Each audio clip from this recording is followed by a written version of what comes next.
Salut tout le monde, c'est Béatrice, j'espère que vous allez bien. Je vous retrouve aujourd'hui dans cette nouvelle vidéo pour vous parler encore une fois du sommeil de l'enfant.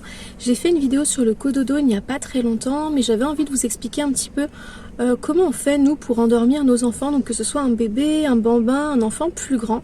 Voilà, comment on fait pour tout simplement pour endormir nos enfants ou coucher nos enfants pour que ça se passe bien, sans cris, sans punition, sans chantage. Voilà, que ça se passe bien pour tout le monde, pour essayer d'avoir un petit peu une soirée aussi pour nous les adultes, même si je vais pas vous vendre du rêve, ça nous arrive pas tous les soirs, mais parce que voilà, on privilégie vraiment la relation et parfois ça veut dire que ce soir-là, il y aura pas de soirée vraiment pour nous, ou qu'on va se coucher tôt, ce qui n'est pas forcément plus mal d'ailleurs avec la fatigue, mais en tout cas voilà, je vais vous donner un petit peu notre façon de faire. Et peut-être que ça pourra vous inspirer, en tout cas, je l'espère.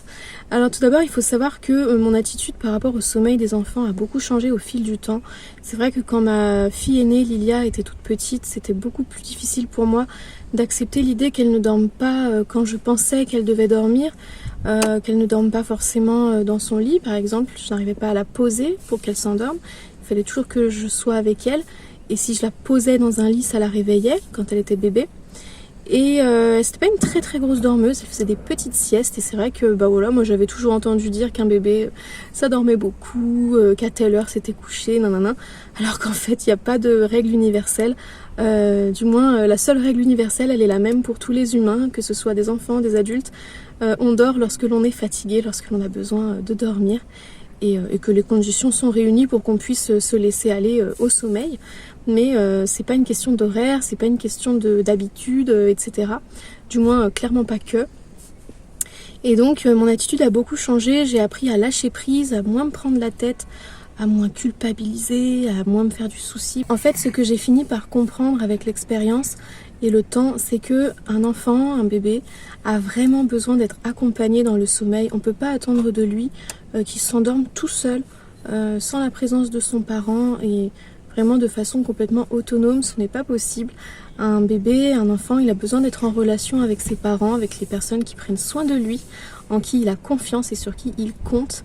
Et donc on peut pas juste le poser dans un lit et bonne nuit et salut quoi. En tout cas on peut essayer, il y en a pour qui ça va marcher à force notamment qu'on les laisse pleurer dans leur lit ou qu'on insiste pour qu'ils y retournent et qu'on finisse par s'énerver. Peut-être que ça va marcher pour certains enfants, mais c'est vraiment pas ce que je recommanderais parce que au final tout le monde va se pourrir la vie.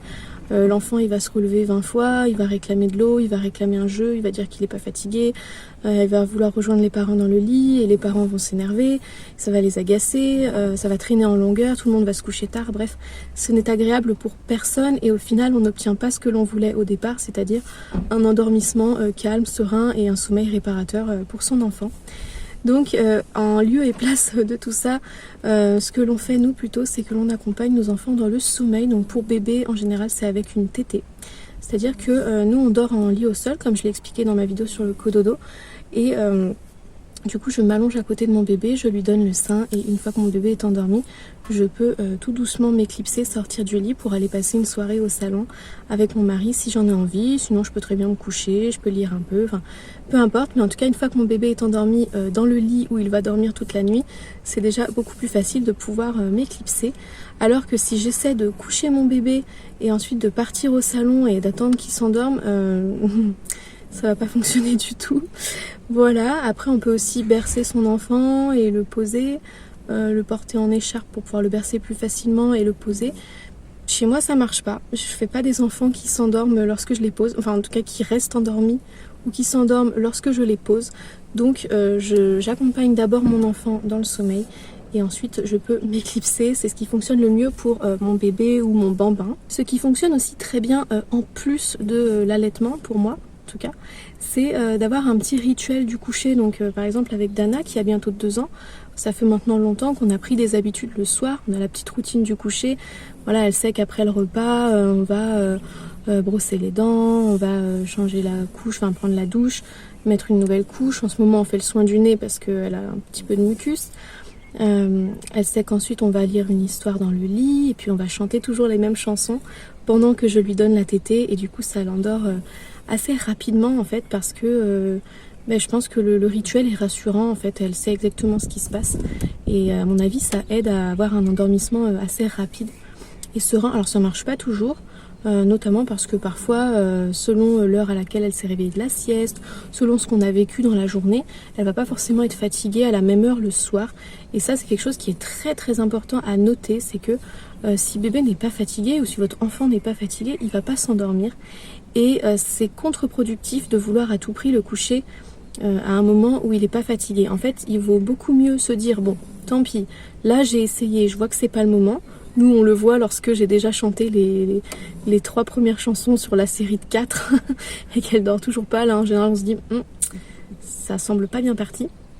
Et donc, dans ces cas-là, il vaut mieux se relever en se disant, allez, je réessaye dans 15, 20 minutes peut-être, voir s'il n'y a pas un nouveau train du sommeil qui va passer. Il vaut mieux se relever et retenter un peu plus tard plutôt que de s'acharner à obliger son enfant à rester dans le lit. Non, non, c'est l'heure de dormir. Au final, l'enfant, il va se braquer, il va pleurer. Et ça va amener que du stress en fait.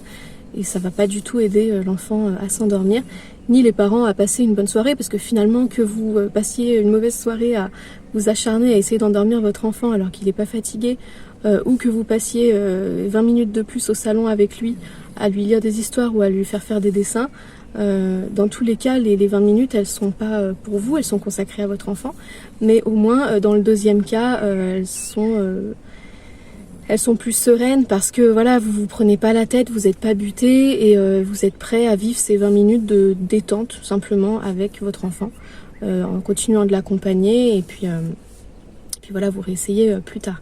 Donc ça c'est vraiment un point super important. C'est vraiment quelque chose qu'on a compris très vite et qu'on a quasiment toujours appliqué en fait avec Dana. Même lorsqu'elle était tout bébé, on n'a jamais essayé de la coucher à un moment où elle n'était pas fatiguée. Parce que ça n'apporte rien à personne.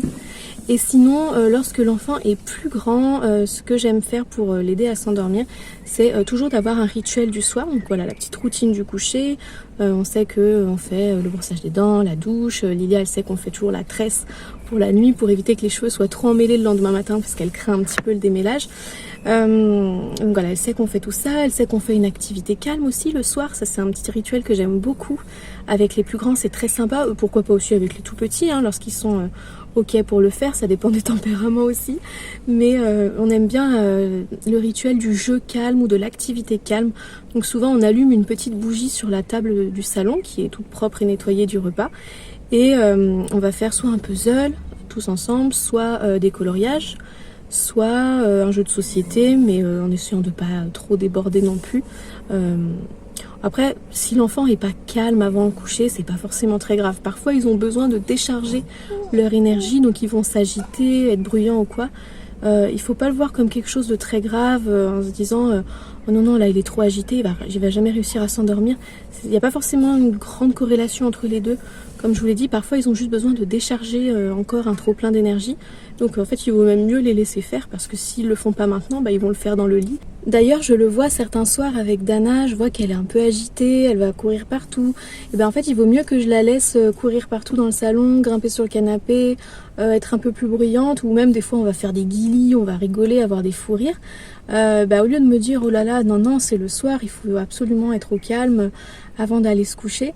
Non, je me dis plutôt, là, elle a besoin de décharger son énergie. Il vaut mieux qu'elle le fasse ici, au salon, avec nous à côté, qui sommes là pour l'accompagner, plutôt qu'elle le fasse au sein dans le lit lorsque j'essaie de l'endormir. Parce que à ce moment-là, je sais que ça va m'agacer, je me connais, parce que c'est pas agréable, les tétés acrobatiques des bambins, là, quand ils gigotent partout.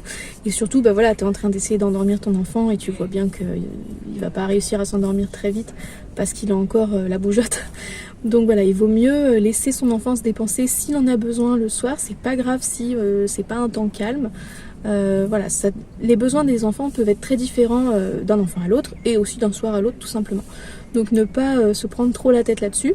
Après, s'il est dans de bonnes dispositions, c'est sûr qu'il vaut mieux évacuer son énergie d'abord, puis faire un petit temps calme pour descendre crescendo vers le sommeil. Mais ça se passe pas toujours comme ça et c'est pas grave, il faut pas se mettre martel en tête non plus. Et donc pour un enfant plus grand, j'aime bien proposer quand même ce temps calme, ce temps de détente et surtout ce temps en famille, parce que du coup on vient resserrer les liens, on vient montrer à son enfant qu'on est là pour lui, qu'on passe des bons moments, on finit vraiment la journée sur une note très positive, très agréable en fait, et très sereine, et ça aide l'enfant à se préparer à aller se coucher et à dormir en fait. Et du coup, ce que j'aime faire pour aider Lilia à s'endormir aussi, c'est tout simplement de lui lire une histoire. Ça, c'est un rituel qui reste quand l'enfant grandit. De toute façon, moi, j'adore lire des histoires à mes enfants. Et du coup, c'est un rituel qui nous plaît beaucoup et je continuerai autant que ma fille le souhaitera ou qu'elle l'acceptera. Enfin, je n'ai pas du tout l'intention de l'arrêter. Même lorsqu'elle sera grande, ça me dérangerait pas du tout de lire avec elle. C'est vraiment un plaisir partagé. Et donc voilà, on va lire quelque chose. En ce moment, on lit Les Petites Filles Modèles qu'elle aime beaucoup. Et je suis très contente parce que moi, mon livre préféré quand j'étais petite, c'était Les Malheurs de Sophie, ainsi que Les Petites Filles Modèles et Les Vacances, qui sont les suites. Et donc je suis trop contente de partager ça avec elle aujourd'hui. Je pense qu'elle doit le sentir d'ailleurs, c'est aussi pour ça qu'elle doit tant aimer ces histoires-là. Et une fois que je lui ai lu l'histoire, en général ce que je fais c'est que j'éteins la lumière, je lui donne la main et j'attends qu'elle s'endorme avant de partir. De la même façon que pour endormir Dana, j'attends qu'elle ait fini de téter, enfin, qu'elle veuille bien lâcher le sein. Et ensuite je peux m'éclipser. Alors oui, ça peut prendre du temps. Souvent j'ai remarqué que Lilia, ça pouvait lui prendre 20 minutes pour s'endormir. C'est arrivé que je vois qu'elle était très longue en fait à s'endormir et que je lui dise écoute Lilia, là ça commence à faire long pour moi, je vais aller au salon parce que j'ai vraiment envie d'avoir une soirée avec Maxime aussi, où j'ai besoin d'un temps pour moi, ou voilà, ou alors peut-être que j'ai pas encore pris ma douche ce soir-là et que du coup j'ai envie d'y aller. Mais voilà, je vais lui expliquer sereinement et en général elle va le comprendre. Alors elle va pas trop aimer, mais elle va quand même le comprendre. Je vais lui faire un gros câlin, un gros bisou en lui disant bien que de toute façon elle va réussir à s'endormir et que si vraiment ça va pas, elle peut m'appeler. Il n'y a pas de souci, je viendrai quand même. Mais que voilà, là ça commence à faire un petit peu long. Mais c'est très très rare, hein. Là ça arrivé une fois il n'y a pas très longtemps, mais sinon d'habitude il n'y a pas de souci. Elle s'endort, comme je vous dis, au bout de quelques minutes seulement, des fois même beaucoup plus vite. Des fois au bout de 3 minutes je l'entends ronfler et du coup je peux m'éclipser et aller passer ma petite soirée. Après comme je vous l'ai dit, ça se passe pas toujours comme ça, hein. La vie n'est pas linéaire. Des fois on rentre plus tard chez nous aussi, selon ce qu'on a fait, si on est allé au restaurant avec de la famille, des amis, voilà. Peu importe, mais du coup parfois on va se coucher un peu plus tard, ou parfois les enfants seront pas fatigués tout de suite et ils vont s'endormir plus tard ou être plus longs à s'endormir. Et du coup ça arrive que mon mari et moi on ne retourne pas au salon et qu'on se couche en même temps qu'eux. Et en fait c'est pas très grave, et plus je vieillis entre guillemets, et plus je savoure même ces moments, parce que je sais que du coup je me couche plus tôt, que je vais avoir un meilleur sommeil, que je vais me sentir beaucoup mieux le lendemain matin. Peut-être même que du coup je me lèverai plus tôt le lendemain matin avant les enfants et que donc j'aurai quand même un temps pour moi, mais tant pis, ce sera pas le soir, ce sera le matin. Donc voilà, chez nous c'est pas forcément très grave. En tout cas je pense que c'est bien d'apprendre à relativiser là-dessus pour ne pas se sentir sans cesse frustré.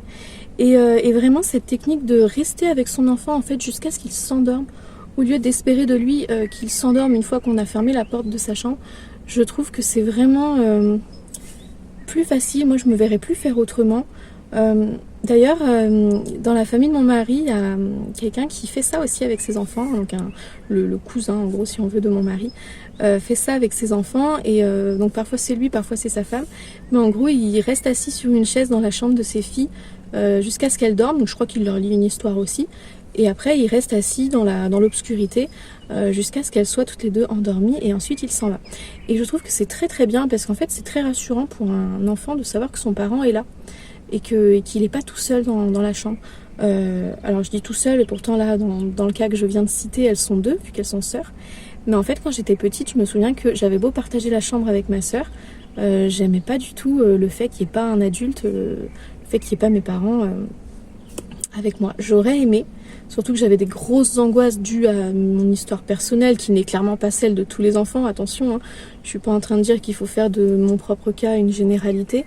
Mais pour ma part, mon histoire personnelle a fait que j'avais de grosses angoisses pour m'endormir. C'était très compliqué le sommeil pour moi. Et en fait, je sais que mon plus grand rêve, c'était que ma mère reste juste à côté de mon lit, assise sur une chaise juste à côté de mon lit, jusqu'à ce que je m'endorme et qu'ensuite elle puisse partir une fois que j'étais endormie. Ça, je m'en souviens très très clairement. Bon, ce n'est pas arrivé et je lui en veux pas spécialement, mais je sais aujourd'hui en tant que maman que j'ai envie de pouvoir offrir ça à mes enfants. Et en fait, quand je vois comment ça se passe, quand je vois que finalement la plupart du temps ça prend que quelques minutes, et ben je me dis que ça vaut vraiment le coup de procéder de cette façon-là, parce qu'au final on a un enfant rassuré, on a un coucher qui se passe plutôt dans le calme, sereinement, sans frustration pour les parents la plupart du temps en tout cas. Et j'aime bien mieux ça que, voilà, que savoir mon enfant tout seul dans son lit, qui arrive peut-être difficilement à trouver le sommeil parce qu'il n'a pas envie d'être tout seul. Voilà. Alors bien sûr, ces conseils-là, ils sont à adapter à chaque situation, à chaque famille, à chaque enfant.